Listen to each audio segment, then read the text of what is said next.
Hi, I'm Bart Hanson, the owner and operator of CrushLivePoker.com. The following hand comes from our call-in show that we record at 4:45 p.m. Pacific Time every Monday. If you want to call in your hand, check out the phone number in the description. Well, I've got a tournament hand for you. Okay. This was at a casino on the Oregon coast. They had this 100K guarantee main event, a $750 buy-in tournament. Well, it was a $500 buy-in with a $200 add-on, which was kind of strange. Anyway, so this is in level 400, 800. So it's like a $700 tournament. Yeah. Okay. Yeah. So, so like I said, this is 400, 800. I have about 73K. Okay. So we've got an under the gun raise, min raise to 1600. And he's got a little less than me, pretty weak player. And then the guy to my right in MP1 calls. And I am an MP2, and I have ace 10 of spades, and I call. Okay. And it folds to the button, who now 3-bets to 4,200. Okay. So we got and what's the stack of the button? He has me covered. I'd say he's got about 80 or 90K. And he had just gotten moved to our table pretty recently, so I really haven't seen much from him. The late 20s. By the way, I'm assuming that there's 100 ante here. This is 400, 800, 100. It must be. Yeah. Yeah. Yeah. So, I mean, that's a pretty small 3-bet. Now, this is the thing, too, with the rampant pot control that I saw at the 10K LAPC. And the fact that people just don't play that well post. I mean, did it get folded back around to you now? No, actually, both of the other players called. Well, I think that this is an easy call then, too. That you have. But what I was going to say was I think that people get a little bit, like, scared that they don't want to call with a hand like this from out of position if you were heads up. But even if it had gotten folded back around to you, I mean, you're talking about 4,800 from the field, and then this guy makes it 4,200, 9,000, 90, what was that, 10,002. We're looking at like 11,000 for you and like maybe 3,600 for you to call. If it got back heads up, I mean, you'd be getting like over 3-1 there. I can't imagine how you can fold there, even from out of position. You know what I'm saying? Like, given that sizing. But they all called. Yeah, no. Yeah, so the Lippers Yep. called. Well, no, it was a min raise under the gun and then a call. So Right. So there wasn't. That's what I meant. The Razors called and you called. Yeah. Yep. Yep. So we're 4 to the flop. I don't have down the pot size. 16-8. Does that sound right? I think with your call, yeah, that's with the ante is a little more, yeah. Yeah. Okay. So the flop is a good one. It's ace of hearts, 10 of hearts, 5 of spades. Ace of hearts, 10 of hearts, 5 of spades. By the way, 16-8 plus the blinds is 18. It's about 19K in the pot. Just under 19K. Okay. So you flop top 2. Yep. So we all check to the button, who checks as well. So we check through. So I thought that was kind of interesting. I'm kind of thinking he has a hand like kings or queens or jacks when he checks back there, but, I don't know. He's controlling an ace. But. You'd be surprised, though, like, if he was squeezing with a hand like ace-X here, ace-X suited, how often this gets checked through. And this is a point where, actually, we were actually talking about this on the Crush Live Poker Slack chat a few days ago, and of course anyone that's a subscriber to Crush Live Poker that can have this. And this was something else that Doug Poke talked about, that people were getting confused about. You can lead out into a multi-way board. He was talking about how he never leads out heads up, but certainly there is nothing wrong with actually coming out and betting here. I'm not saying that I would do it or it's necessarily the right play, but there are certainly situations where you could come out and bet here. But it gets checked through. Right. Yep. Okay, so the turn is an offsuit 3. Okay. Checks to me. So I obviously need to be betting here. What kind of sizing do you like? I mean, I think that you could probably bet something like 8,000. I mean, if you bet 8,000, the button does have ace X here. The pot will be 8,000, I would say. The pot will be what, 3,700, excuse me, 37,000.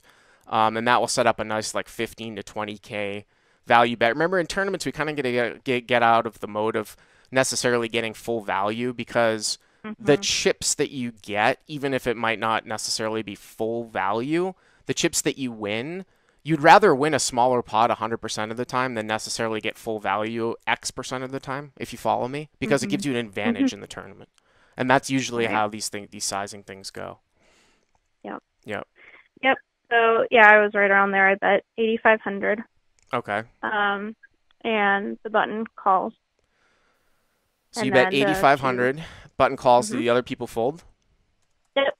Okay. So I guess yeah, we got about 35, 36K in the pot 30, going to the river, and the 37. river's. Mhm. Mm-hmm. And the river's an offsuit five. An offsuit five. What a great card for you. Yeah, I liked it. That Yeah. was a good one. Yep. So yeah, so I bet 17.5, 17,500 That might on be the river. I mean, that might be a little bit on the larger side. I did a Yeah. Pete can actually, I think it's up. I have a YouTube video. I cut some of my hands from the LAPC, just like I cut these hands. This hand will be cut. Mhm. And I cut a hand where I value owned myself with ace queen out of the blinds against a guy, betting Mhm. kind of on the larger side. And my argument for that was kind of had the nut pair of aces with the exception of ace king. And I thought that Mhm. people who open so wide with ace X from up front, they'll always call me. So if you think that this guy is just gonna, if he's gonna check back in ace X and always call you on the river, then it's probably not a terrible bet. And what I saw at the LAPC, if this guy like say like three bet you with ace deuce suited, he's still Mhm. probably calling your bet because everybody looks polarized in your spot. You beat ace king too, right?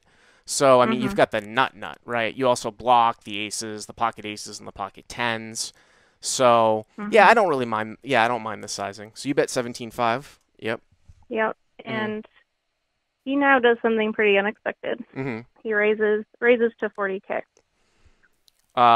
So villain raises to 40K. Yeah. So what hands would he ever play in this manner here?